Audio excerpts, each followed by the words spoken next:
ನಮಸ್ಕಾರ. ನನ್ನ ಹೆಸರು ಸಿದ್ದೇಶ್ ನಾಯಕ. ನಾನು 10ನೇ ತರಗತಿಯಲ್ಲಿ ಓದುತ್ತಿದ್ದೇನೆ, ಸರ್ಕಾರಿ ಪ್ರೌಢಶಾಲೆ ಅರಸೀಕೆರೆ. ಇಂದು ನಮ್ಮ ಶಾಲೆಯಲ್ಲಿ ಅಂತಾರಾಷ್ಟ್ರೀಯ ವಿಜ್ಞಾನ ದಿನಾಚರಣೆಯ ಪ್ರಯುಕ್ತ ಭಾಷಣ ಸ್ಪರ್ಧೆಯನ್ನು ಹಮ್ಮಿಕೊಂಡಿದ್ದೇವೆ. ವಿಷಯ ವಿಜ್ಞಾನಿಗಳ ಕೊಡುಗೆಗಳು. ನಾನು ಅವರಲ್ಲಿ ಐಸಾಕ್ ನ್ಯೂಟನ್ ಎಂಬ ವಿಜ್ಞಾನಿ ಬಗ್ಗೆ ಮಾತನಾಡಲು ಇಷ್ಟಪಡುತ್ತೇನೆ. ಐಸಾಕ್ ನ್ಯೂಟನ್ ಅವರು 1643ರಲ್ಲಿ ಜನವರಿ 4 ಇಂಗ್ಲೆಂಡ್ನಲ್ಲಿ ಜನಿಸುತ್ತಾರೆ. ಐಸಾಕ್ ನ್ಯೂಟನ್ ಅವರು ತಂದೆಯ ಹೆಸರು ಐಸಾಕ್ ನ್ಯೂಟನ್, ತಾಯಿ ಹೆಸರು ಸ್ಮಿತ್. ಐಸಾಕ್ ನ್ಯೂಟನ್ ಅವರು ಗಣಿತಜ್ಞ ಮತ್ತು ಭೌತಶಾಸ್ತ್ರದ ಬಗ್ಗೆ ಅಧ್ಯಯನ ಮಾಡುತ್ತಿದ್ದರು.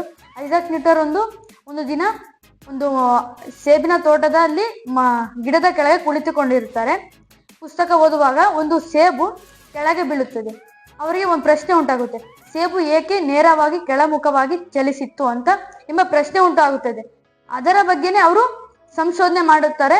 ಆಗ ಸ್ವಲ್ಪ 2-3 ವರ್ಷದ ನಂತರ ಅವರಿಗೆ ಒಂದು ವಿಷಯ ತಿಳಿಯುತ್ತದೆ, ನಮ್ಮ ಭೂಮಿಗೆ ಗುರುತ್ವಾಕರ್ಷಣ ಬಲ ಇದೆ ಅಂತ ತಿಳಿಯುತ್ತಾರೆ. ಮತ್ತೆ ಇನ್ನೊಂದು ಪ್ರಶ್ನೆ ಉಂಟಾಗುತ್ತದೆ, ಮತ್ತೆ ನಮ್ಮ ಚಂದ್ರ ಮತ್ತೆ ಭೂಮಿಗಳು ಹೇಗೆ ಸ್ಪೇಸ್ ಆಫ್ ಅಲ್ಲಿ ಹೇಗೆ ನಿಂತಿವೆ ಅಂತ ಅವ್ರಿಗೆ ಗೊತ್ತಾದಾಗ, ಹಂಗೆ ಸಂಶೋಧನೆ ಮಾಡಿದಾಗ ಅವು ಗುರುತ್ವಾಕರ್ಷಣ ಬಲ ಮತ್ತು ಆಕರ್ಷಣ ಬಲದಿಂದ ಚಂದ್ರ ಭೂಮಿಯನ್ನು ಆಕರ್ಷಣೆ ಮಾಡುತ್ತಿದೆ ಎಂದು ತಿಳಿಯುತ್ತದೆ. ಮತ್ತೆ ಒಂದು 20 ವರ್ಷಗಳ ಕಾಲ ಅವರು ಸಂಶೋಧನೆ ಮಾಡಿ ಒಂದು ಪುಸ್ತಕದಲ್ಲಿ ಬರೆದಿರ್ತಾರೆ. ಮತ್ತೆ ಅವರು ಒಂದು ಡಾಗ್ನ ಸಾಕಿರ್ತಾರೆ. ಆ ಡಾಗ್ನ ಹೆಸರು ಟಮಕ್ ಅಂತ. ಡಾಗ್ನ ಹೆಸರು ಒಂದಿನ ಕ್ಯಾಂಡಲ್ ಇರುತ್ತೆ. ಕ್ಯಾಂಡಲ್ ಕೆಳಗಡೆನೆ ಒಂದು ಬುಕ್ ಇಟ್ಟಿರ್ತಾರೆ, ಎಲ್ಲ ಸಂಶೋಧನೆ ಮಾಡಿರೋದು. ಆಗ ಟಮಕ್ ಎಂಬ ನಾಯಿ ಆ ಕ್ಯಾಂಡಲ್ನ ಮಿಸ್ಕಾಡಿಸುತ್ತೆ. ಆಗ ಕ್ಯಾಂಡಲ್ ಪುಸ್ತಕದ ಮೇಲೆ ಬಿದ್ದಾಗ ಪುಸ್ತಕ ಸುಟ್ಟೋಗ್ಬಿಡುತ್ತೆ. ಆಮೇಲೆ ಅವನು ಐಸಾಕ್ ನ್ಯೂಟನ್ ಬಂದು ಏನು ಈ ತರ ಮಾಡಿದೆ ಅಂತ ಅದೇನು ಹೊಡೆಯಕಂತ ಹೋಗ್ಲಿಲ್ಲ. 20 ವರ್ಷಗಳ ಕಾಲ ಸಂಶೋಧನೆ ಮಾಡಿದ್ದು ಈ ತರ ಮಾಡಬಾರ್ದಾಯ್ತು ಅಂತ ಮನಸ್ಸಿನಲ್ಲಿ ಅನ್ಕೊಂತಾನೆ. ನಂತರ ಮತ್ತೆ ಅವನು 20 ವರ್ಷಗಳು ಏನೇನು ಸಂಶೋಧನೆ ಮಾಡಿದ್ನೋ ಮತ್ತೆ